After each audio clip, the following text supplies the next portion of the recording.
DG Plus Interactive Corp or Plus has been going down. Ang tanong, magpapaipit ka ba? Or naipit ka na? Nag-top na ba or nag-peak na ba etong stock na to? Bakit ganito? Kala ko ba tuloy-tuloy lang? Or eto natin yung eto natin yung sinasabi ng idol mong si Warren Buffett na buy the fear, buy the dip, buy when everything is fearful. Eto natin yun eh.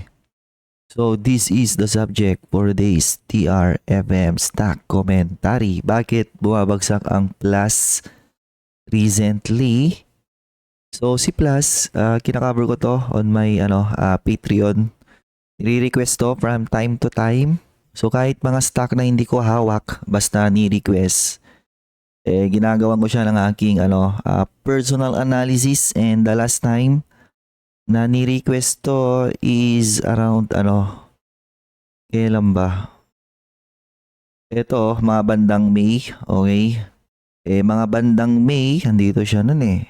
Actually, yan yung pinipitik-pitik ata siya nun. Ay, hindi, ito, mga bandang May.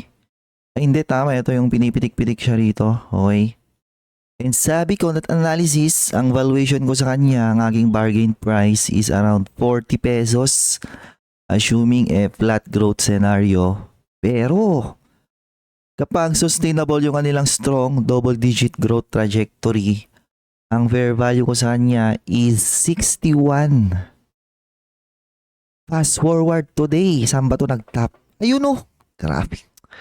Galing ko talaga no. Before the fact, and if you want more of my personal analysis on dividend stocks, including my discussion of my personal dividend retirement portfolio, check the pinned comment. Ngayon, na siya, nagko-correct. Ang tanong, ano ba yan? Healthy pullback. Nagpapahinga lang bago, or bumibelo lang bago tumagos ulit. Or, baka ito na yung mahaba-haba niyang pahinga. Di ba? Na ako, personally, baka ito na yung niya, medyo mahaba-habang, pahinga. Medyo lang naman. So ba't ko nasabi yun? I think it's because of the things that the company are doing recently. So while yes, nagkakaroon siya ng pa rin momentum. First quarter growing massively. Feeling ko yung second and third niya mag-grow ulit siya dyan, no? Inuubos niya ng inuubos yung mga pera na manunugal sa Pilipinas. Kasi ang manunugal, kapag na-zero sila, mangungutang pa yan eh. And then, mas-zero ulit, mangungutang. So, there's only so much na kaya nilang utangin hanggang sa mag-give up sila. Or better yet, kapag natuto na sila. So, once na pumunta kasi sa ganong senaryo, yung mga manunugal, there's a big chance din na yan umulit, no? Ibig sabihin, maghanap ulit ng bagong customer base or client base. Yung mga ganitong klase ng business through advertisement. Kaya nga nag-hire sila ng di ba, yung mga bigatin na personalities, yung may mga matataas na following, okay? And for sure, yung mga ganitong klase ng business, mag-attract to ng competitor, di ba? Mga ganitong klase ng revenue growth, profit, maglalaway dyan yung mga businessman eh. Kayahin ko kaya to, Ganito lang naman ginagawa nito eh. Ang plus kasi, may lang siya, yung tinatawag na first mover advantage, siya lang yung nanguna. Pero yung kanyang yung kanyang business model, yung kanyang ino-offer, madali siyang gayahin. Okay? Kasi lang siya eh, it's just a software. Madali lang siya i-replicate. So yung mga ganitong klase ng business is just a matter of time na maglalabasan na yung ibang dyan, online gambling app na kukuha ng market share niya. Okay? And one of them recently, gumawa na ng kanyang app. A certain big company under Razon, yung Bloomberry, di ba? And for sure, dadami pa yan, di ba? In the coming years, assuming favorable pa rin sa kanya yung regulation sa Pilipinas, di ba? Kasi pinatay yung online sabong, pinatay yung Pogo. Siyempre, mga politicians, bida-bida. Pero ang hindi nila pinatay is yung mga mga inland gaming operations or yung mga inland gambling business kung saan ang target niya mismo is Filipino citizen na I think Diyan na papunta yung next regulation or yung next scrutiny na gagawin ng mga politiko, di ba? May mga nababasa na akong headline on the previous month na baka behind the scene niluluto na yung probe on online gambling para mas ma-regulate nila, okay? Kasi nga very rampant ngayon ang online gambling sa Pilipinas. Madaming nababaon sa utang because of the addiction on online gambling. Maski kasi sabihin nila na be responsible, ganyan. Dapat mo lang siya for fun and entertainment. Hindi eh. Nakakalik talagang sugal, okay? Mag-start yan sa pasubok-subok. Yung kunyari, nag-enjoy ka lang hanggang sa eventually hindi mo namamalayan, no? Top up ka na pala ng top up. Cash in ka ng cash in. Naubos yung pera mo, okay?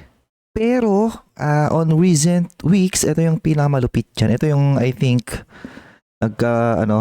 nagpa-bad sentiment sa stock na to is yung ginagawa nila recently na I think masyado siyang grabe, and that is yung tinatawag na stock incentive or stock option plan. Na pag kino-compute ko tong mga yung mga stock option ng mga to, ng mga insider nila, grabe lalaki. Na lahat ng to, di ba? Remember, puro additional shares to. Mga additional dilution to sa mga existing shareholder. So, ibig sabihin, habang dumadami yung mga ganyan, no? Yung fair valuation ko dito nung May, na yung 60 na yan, bumaba na yan, di ba? Due to dilution. Due to a lot of those share issuance na ginawa ng business na to. While yes, siguro deserve naman ng mga insider na mabigyan ng reward, no?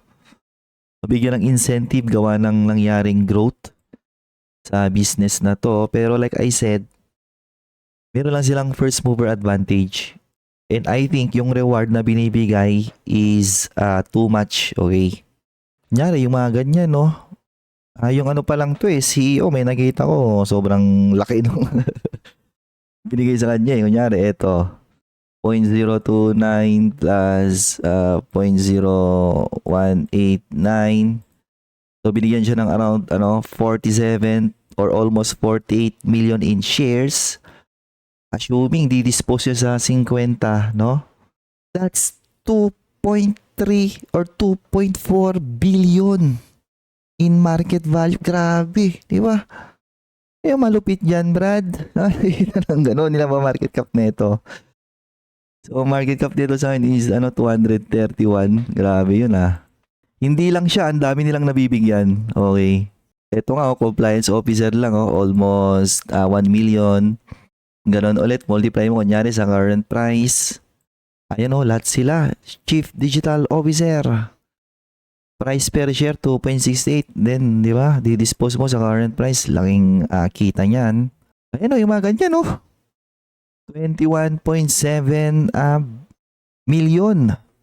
0.021758 times, kunyari, dispose mo sa 50. That's 1 billion in grabe naman yung 1 billion compensation. Na, ayan nga, eventually dispose lang din nila. Yung mga ganyang, compensation.